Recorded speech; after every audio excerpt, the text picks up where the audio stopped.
Hi, it's Mrs. Scoville, and I'm back today to talk to you about the cell cycle. We're also going to be talking about how this relates overall to cell division, which is just our overall new unit.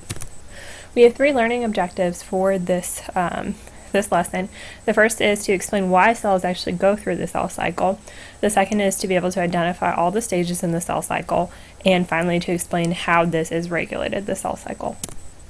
So the first part, our first objective here, is this idea of cell growth. So I think you know when you're a baby, you're much smaller than you are now, and this is because all living things grow basically by making more cells. Now you might be thinking, well, couldn't they just get bigger if the cells get bigger? Yes, up to a point, cells can get bigger, but if they get too big, they have to divide or become 2 cells. And this happens because as cells get bigger, their surface area is also increasing, but it's going to increase at a much faster rate than it's going to increase at a much smaller rate than the volume inside is increasing. So what this is going to cause is some real problems in the cell in terms of moving waste and nutrients around. So this can mean that you have too much waste and it takes too long to get to the cell membrane to get out, and that's obviously a problem. It also can mean it takes too long to get nutrients into the cell where it's needed. So this in itself is a problem, and it causes the cell to divide. But furthermore, there also isn't enough DNA really to run the cell when it gets to be too big. So you can see here that cell is very large relative to the other ones. Even when the cell gets bigger, there's not more DNA, so this does become a limiting factor as well. So again, things grow by making more cells. Have to divide once they get too big. So during the cell's growth cycle, a couple of things are going to happen. First, it is going to grow, and then it will divide. All the events that happen leading up to that division and that period of growth we call the cell cycle. So here the technical definition: series of events that cells go through as they grow and divide. Like I said, there's going to be several things that happen. So the first is the cell's going to grow, and we know that when it gets too big, then it's going to have to divide, so it will prepare for that division. And then finally it will divide to form 2 what are called daughter cells. So just like mom and a dad have a daughter, it's the same type of thing here. You have one cell that makes 2 daughters, and each of those can then begin the cell cycle themselves. So you can see this goes on and on and on and on, and this is how things stay alive. So our cell cycle itself is going to be divided into 4 phases. Okay, so the first is called G1, or a gap phase. It's the first one because it's G1. And the next one is called the S phase, or the synthesis phase. This is going to be where DNA is synthesized. G2 is next. It's the second gap phase. And finally, you have the M phase, which is mitosis and cytokinesis. And we're going to go through each of these individually. One thing I do want to point out to you here, these first 3, G1, S, and G2, make up a broader category called interphase. So we can look at this in terms of kind of almost like a modified pie graph, but it is a cycle, so it is a circle, so this is an appropriate way to see it. So you can see G1, S, and G2, those all make up interphase, and we're going to go through each of these individually again, but G1, that's mainly where the cell is growing and getting bigger.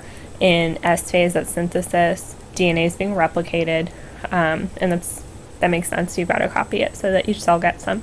And then finally G2, that second growth phase, this is mainly where it's preparing to go into mitosis and cytokinesis, which we broadly call cell division.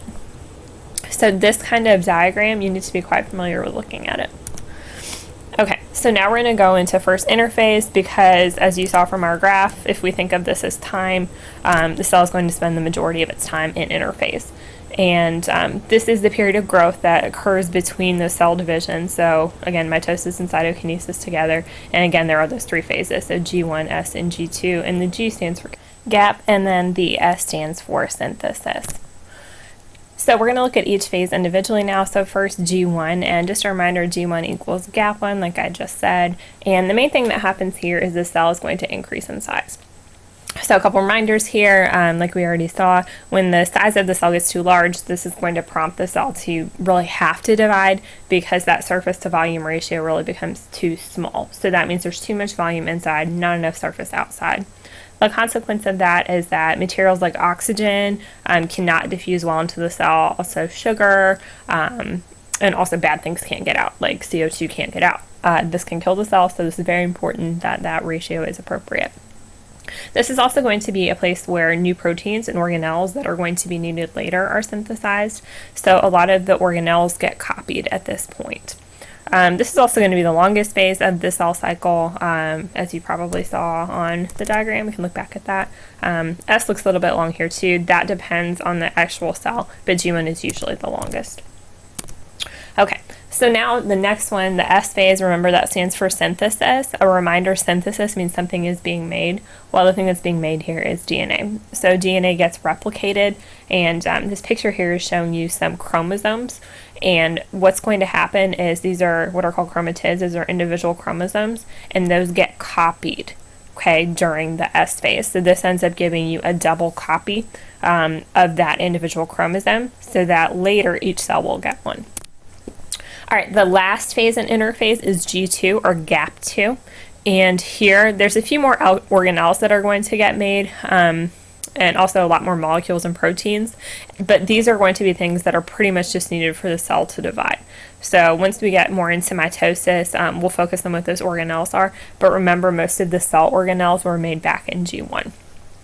Finally, it is important to note that once G2 has been completed and all these additional molecules are made, the cell is now ready to go into the M phase and start specifically mitosis. So, quick recap here. We just talked about interphase only, which consists of G1, S, and G2. Remember, G1 is a period of growth. This is also where organelles get replicated. S is when DNA is duplicated or synthesized. Okay, and here I've said chromosomes are duplicated.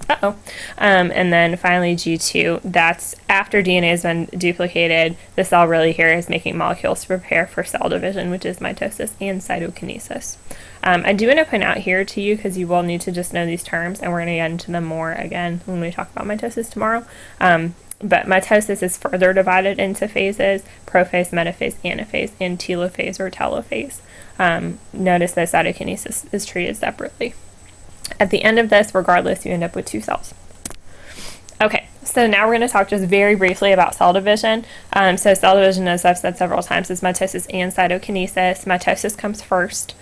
These are divided separately because mitosis is specifically and only dividing up the contents of the nucleus. So in S phase, remember the DNA got duplicated and we saw you kind of had double chromosomes. That gets separated during mitosis. So those identical sets of chromosomes we saw, they're going to get separated again during mitosis. And this just makes it so that DNA is consistent in each cell. And then that second stage, that second part of cell division is cytokinesis. And cytokinesis is treated separately because here it's just the cytoplasm and kind of all those organelles that get divided up. So that's the point at which the cells are completely separated, and they are identical at this point after cytokinesis, but you got two new cells. So they're treated separately.